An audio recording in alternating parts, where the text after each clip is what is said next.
Dipersembahkan oleh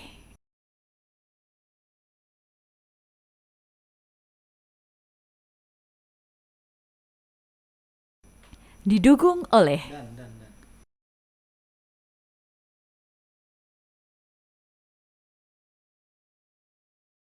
Mr. Jang one day, suatu hari saya itu naik pesawat. Dan ketika naik pesawat itu, dua yang biasanya saya lakukan, baca buku dan nonton film. Karena saya itu sufi, suka film. Jadi sering terbang itu film-film baru sudah saya tonton, dan itu free kan? Sering saya tonton itu. Nah, saya suatu saat menemukan tulisan di majalah salah satu maskapai itu. The journey is not about how far do you go, but the meaning of your journey. Bepergian itu tidak bisa diukur dari seberapa jauh Anda itu pergi, tapi sejauh mana Anda menikmati perjalanan itu. Karena itu kadang-kadang bahagia itu sederhana. Buka puasa bersama itu bahagia luar biasa. Belum tentu loh buka bersama di hotel berbintang itu lebih enak daripada buka bersama di sini. Belum tentu. Kemarin teman saya cerita buka bersama di hotel berbintang, keluarnya gorengan juga. Jauh-jauh ke hotel berbintang 5, keluarnya gorengan juga. So what is the difference between gorengan in 5-star hotel dan di sini? Bahagia itu sederhana saja. Senang dengan semua orang yang bersama kita, itulah bahagia. Nah, ini sampai jam berapa ini saya ini? Ini tadi Pak Koko, Pak Mustafa menyampaikan sampai berbuka. Ini tarifnya tarif MRT apa tarif taksi ini? Kalau taksi itu how far do you go kan? Makin Anda jauh makin banyak isinya itu. Kalau MRT jauh dekat sama saja gitu. Nah, yang berikutnya itu S. Sabar. Sabar. Orang bekerja itu harus sabar. Cuma mohon maaf, definisi sabar menurut saya barangkali beda dengan yang selama ini kita lakukan. Kalau saya mengikuti tafsirnya Abdullah Yusuf Ali, itu dia menyebut sabar itu ada 4 pengertiannya. Sabar yang pertama itu the state of not being hasty. Ndak buru-buru itu sabar. Nah, orang Jawa menyebut alon-alon. Bahkan mungkin menjadi ungkapan alon-alon, waton, kelakon. Klenu gitu kan. Itu filosofinya Pak Koko itu, orang Solo itu. Makanya tarian Jawa itu kan juga klenu begitu kan itu. Ojo kesusu gitu. Jangan buru-buru gitu. Sabar itu the state of not being hasty. Karena apa? Kerja yang buru-buru itu potensi salahnya tinggi. Sehingga ada hadis yang menyebutkan terburu-buru itu temannya setan. Bapak Ibu kalau kerja buru-buru itu errornya makin banyak, mistake-nya makin banyak. Kalau tidak percaya buktikan. Karena itu maka bersabar itu artinya melaksanakan sesuatu dengan seksama. Slowly but surely. Sampai saya itu membaca buku, saya itu kadang-kadang baca buku Pak Mus yang agak mainstream. Saya baca buku The Power of Slow. Orang kan semuanya bicara tentang dunia serba cepat, AI macam-macam serba cepat. Tetapi saya membaca tulisannya menarik, yang nulis ini seorang Buddha. Dia menulis buku judulnya The Power of Slow. Dan dia kemudian nulis buku lagi, sesuatu yang tidak kamu lihat kalau kamu berjalan dengan cepat. Orang berjalan cepat itu bagus, tapi tidak selalu bagus karena banyak hal yang tidak bisa kita lihat.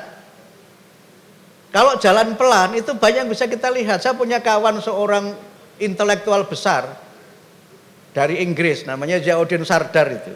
Ketika dia di sini di Kerontak British Council, saya menjadi interpreter dia. Jadi saya punya pengalaman jadi interpreter juga. Dan itu sekali-sekalinya, habis itu saya nggak mau lagi. Karena orang lain bisa mendengarkan sambil ngantuk, saya nggak boleh kan. Interpreter ngantuk, meleco itu terjemahannya. Apalagi sudah menyangkut angka-angka itu nggak boleh keliru itu. Dia itu ketika perjalanan dari Jakarta ke Surabaya, dia pilih naik kereta.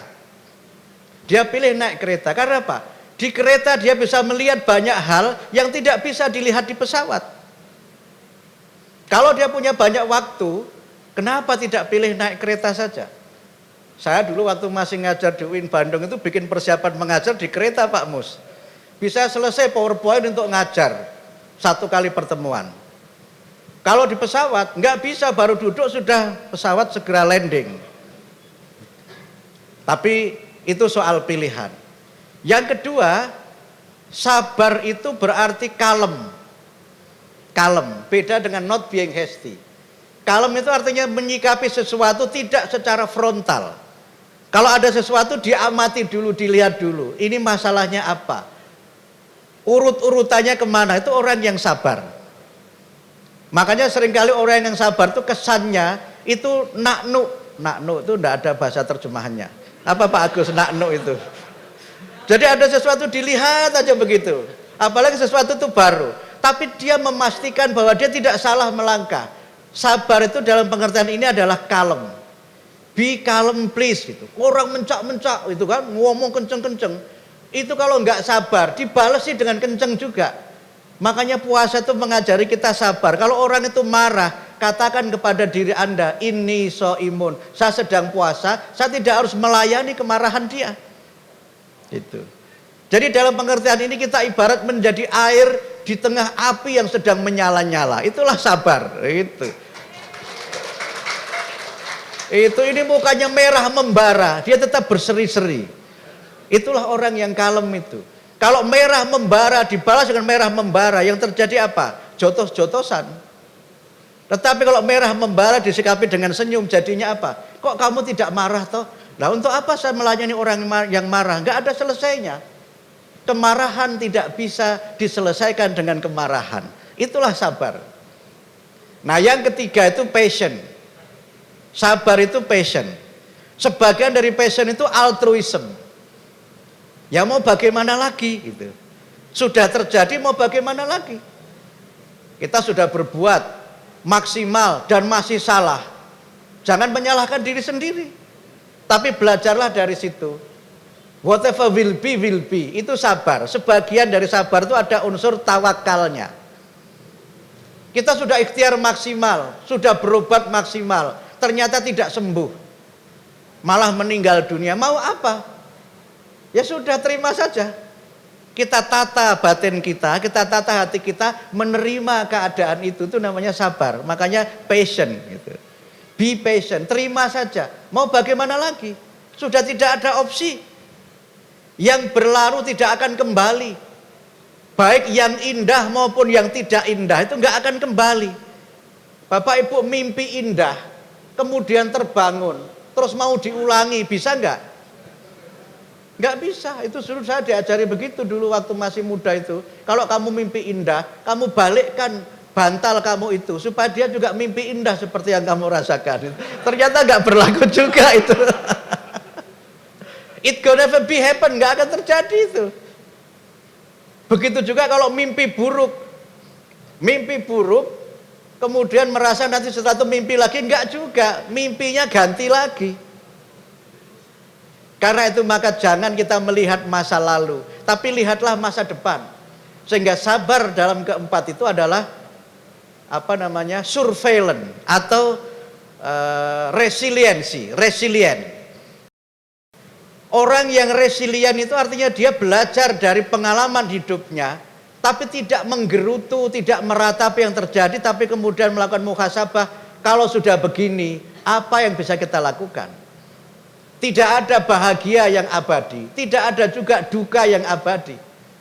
Makanya ada film judulnya Arini, akan ada kereta yang lewat.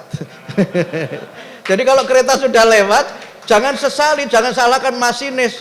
Kemarin terlambat, giliran saya datang cepat, dia terlambat, giliran saya datang lambat, saya ditinggal. Jangan begitu.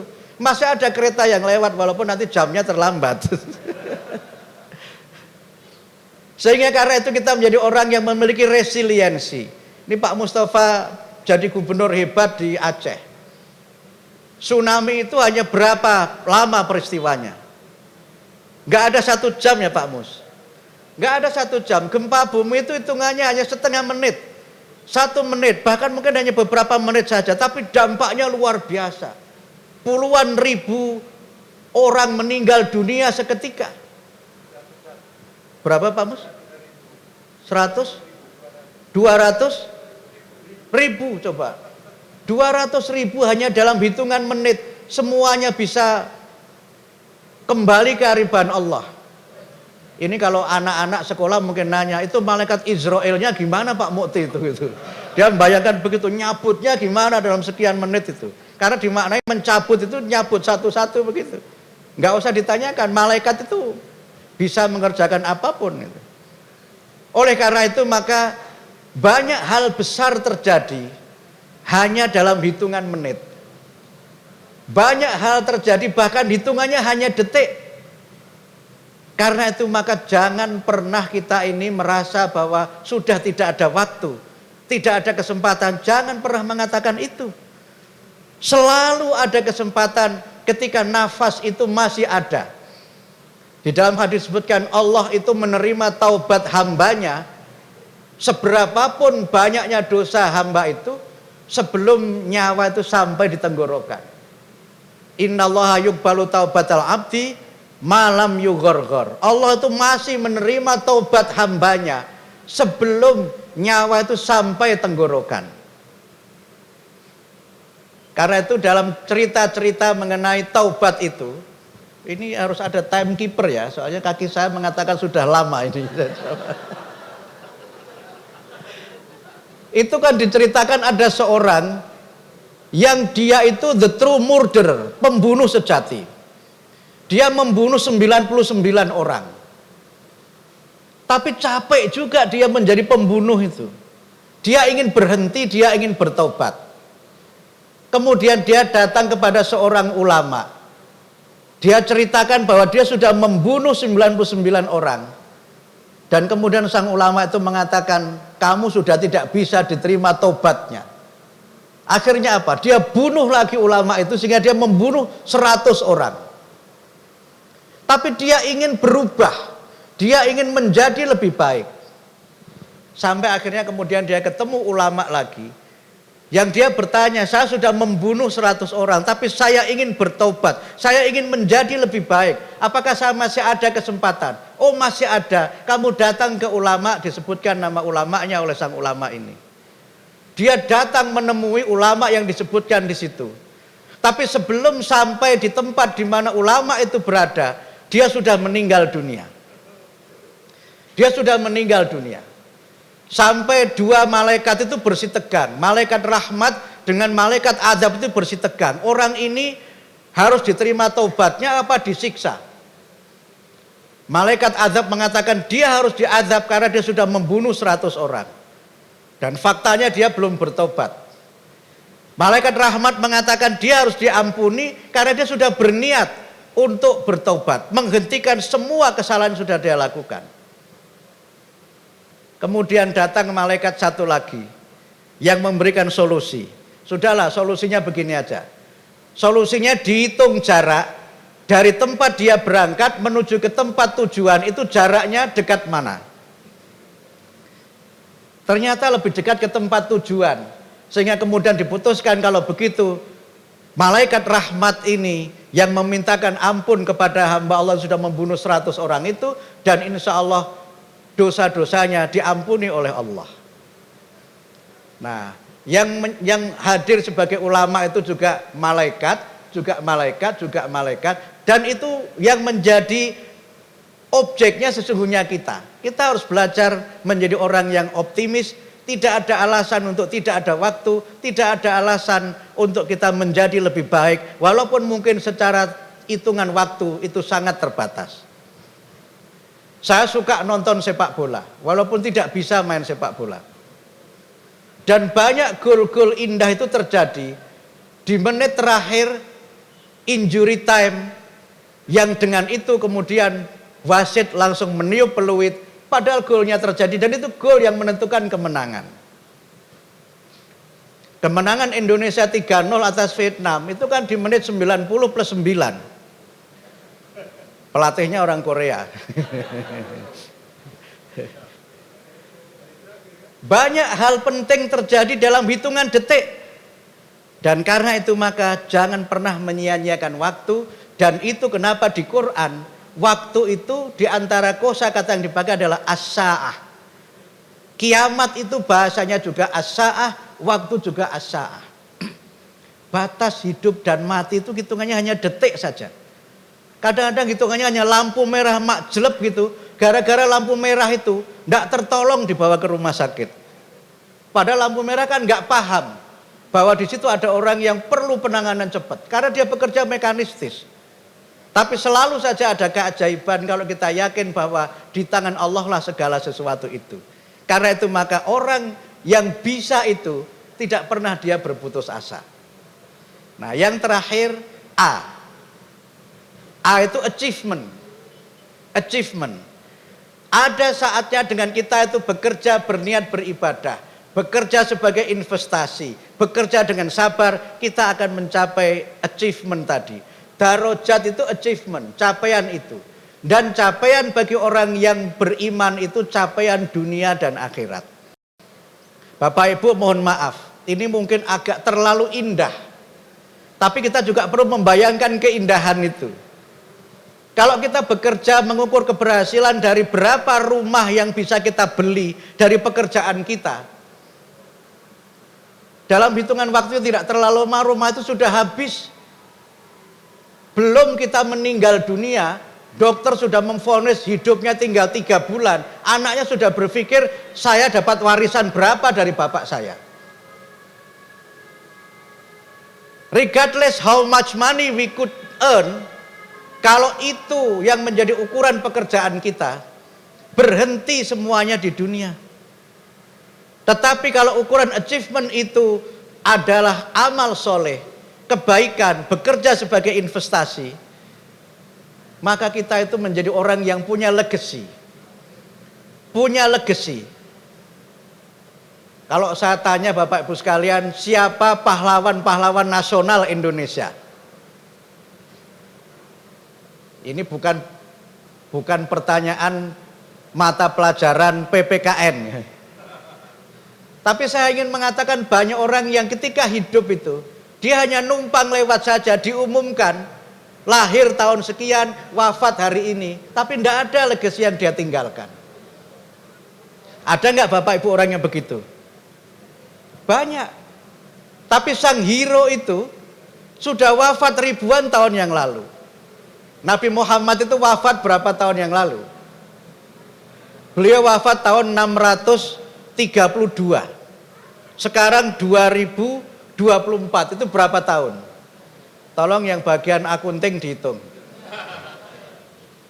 Tidak pernah kita bertemu beliau. Yang kita lakukan hanya membayangkan betapa hebatnya beliau itu. Orang tidak kenal dengan beliau. Tapi ketika beliau dihina, kita marah, kita sakit. Karena apa? Yang beliau tinggalkan adalah legacy. Nabi Ibrahim alaihissalam itu wafat berapa tahun?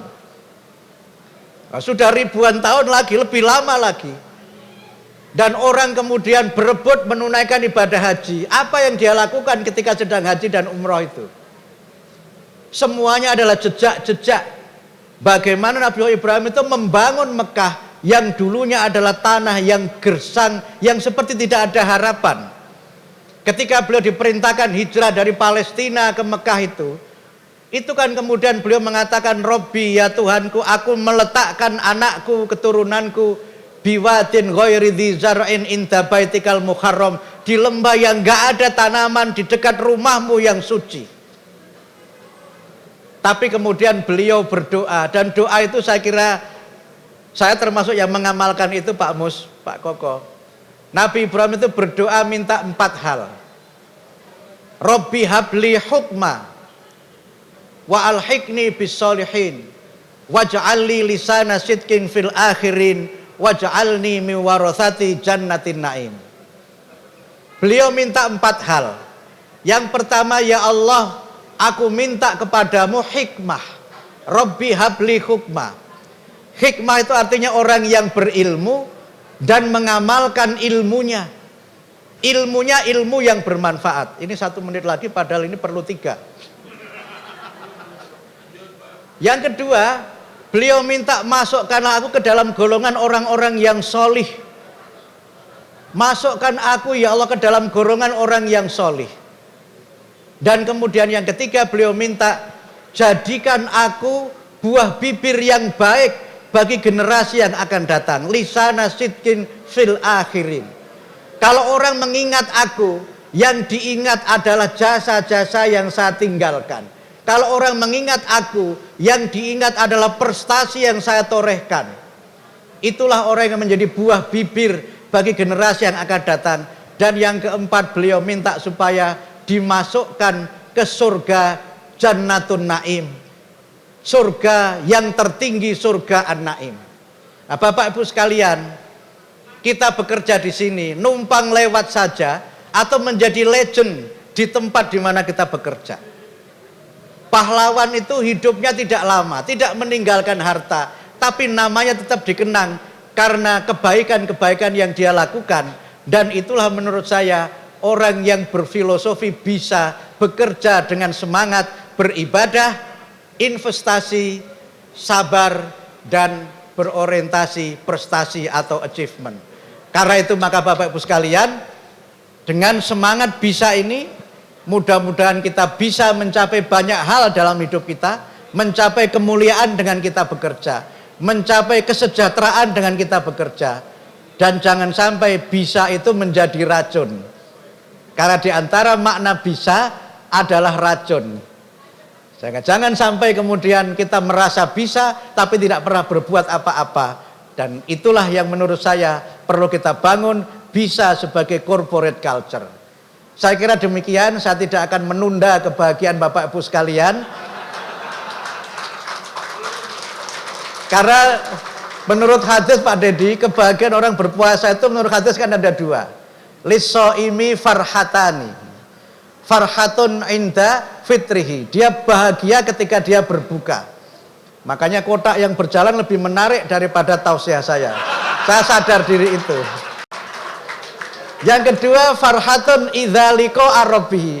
Dia bahagia kalau nanti di akhirat bertemu Allah dan bangga dengan puasanya. Nah, kalau di KBBS orang berpuasa itu bahagia kalau dia mendapatkan THR. Nah, itu kebahagiaan yang nggak boleh ditunda. Walaupun saya cek rekening sudah masuk beberapa minggu yang lalu. Jangan-jangan juga sudah habis. Jangan-jangan juga sudah habis. Tapi mudah-mudahan kita semuanya bergembira dan mudah-mudahan seluruh ibadah kita diterima oleh Allah Subhanahu wa taala. Mudah-mudahan kita diberikan oleh Allah kekuatan dan kesempatan untuk kita beribadah dan di tempat kita ini bekerja, dan kesempatan mudah-mudahan kita bisa bertemu kembali di Ramadan tahun yang akan datang. Terima kasih. Mohon maaf apabila ada kekurangan, kekhilafan, dan tutur kata yang tidak berkenan. Nasrum minallah wa fathum qarib wa basyiril mu'minin. Wassalamualaikum warahmatullahi wabarakatuh.